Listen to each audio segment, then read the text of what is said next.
In this video, we evaluate the integral of x sine inverse of x divided by square root of 1 minus x square. So we want to evaluate this integral. Let us assume the integral to be equal to I. Observe that if I let x equal to sine t, then 1 minus x square is cos square t and square root of cos square t is just cos t. So we can simplify the denominator if I let x equal to sine t. Let us assume x equal to sine t. Let x equal to sine t. Then root over 1 minus x square equal to root over 1 minus sine square t, which is root over cos square t, and that is simply equal to cos t. Alright, so we did simplify the denominator. How about the numerator? We are letting x equal to sine t, fine, and t turns out to be sine inverse of x. We want to apply substitution x equal to sine t, so we should change dx to dt as well. If I write x equal to sine t, once again we got x equal to sine t, then I can differentiate both sides with respect to t. dx dt equal to derivative of sine t.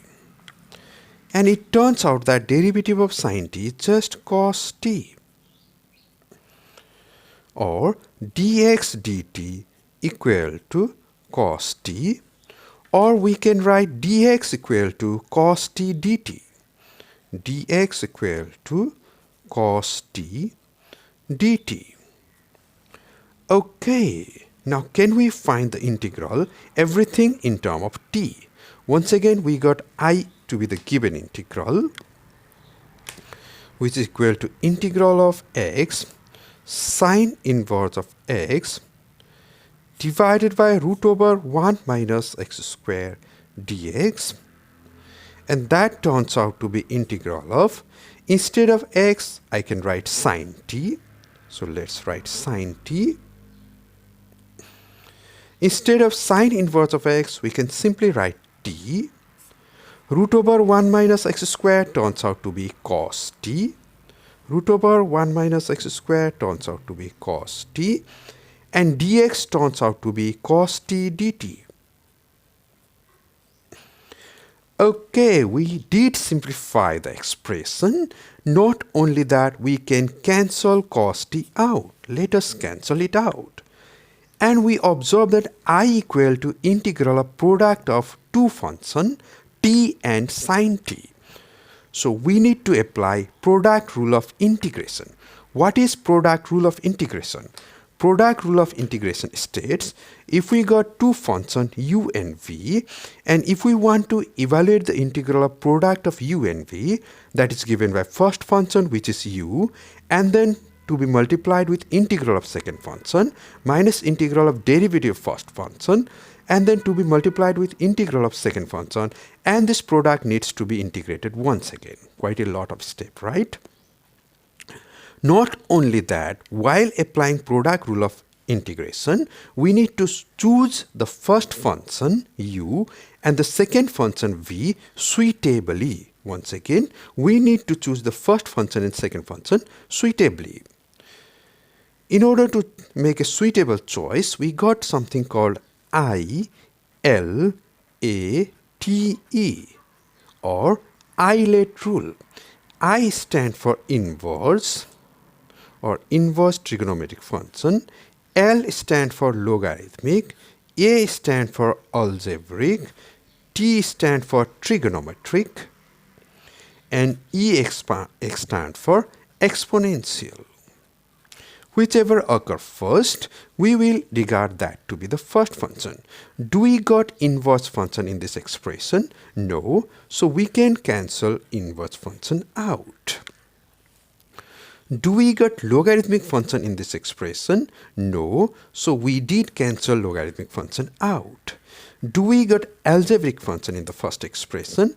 The answer is yes. We got algebraic function ft equal to t. We will regard ft to equal to t to be the first function and sin t to be the second function. So we write I equal to integral of product of t and sin t dt. T and sin t dt. We will regard t to be the first function. We will regard u to be equal to t and v equal to sin t. Once again, we choose u equal to t. We choose u equal to t and then v equal to sin t. V equal to sin t. We need to integrate the second function. Let's do it. Then integral of v dt equal to integral of sin t dt, and integral of sin t is minus cos t.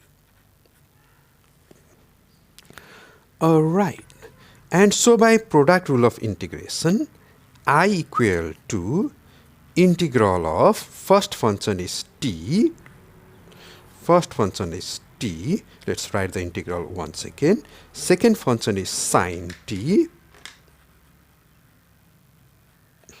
dt, and we want to evaluate this integral. We write first function equal to t, that's fine. Integral of v dt, integral of sin t is minus cos t.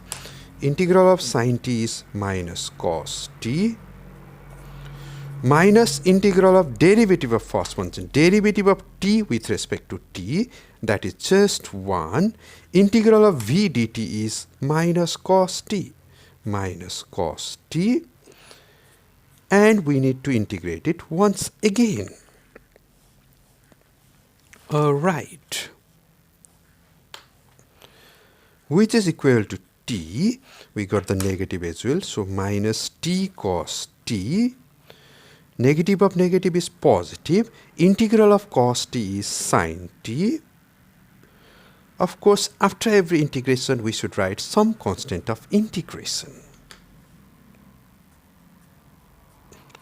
Okay, we wrote some constant of integration. However, in the question, we don't have anything like t. We got x equal to sin t, that's our assumption. So we should write t equal to sine inverse of x. We should write t equal to sine inverse of x. And cos t equal to cos of sine inverse of x, because we got t equal to sine inverse of x. Sin t is simply equal to x, so no problem, plus some constant of integration. Can we simplify it a bit? The answer is yes. We know that sine inverse of x equal to cos inverse of root over 1 minus x square. Other expression we can copy as it is, minus sine inverse of x copied, cos copied, cos copied, x plus constant copied. Okay, this is just equal to minus root over 1 minus x square sine inverse of x plus some constant of integration, and we did evaluate the given integral.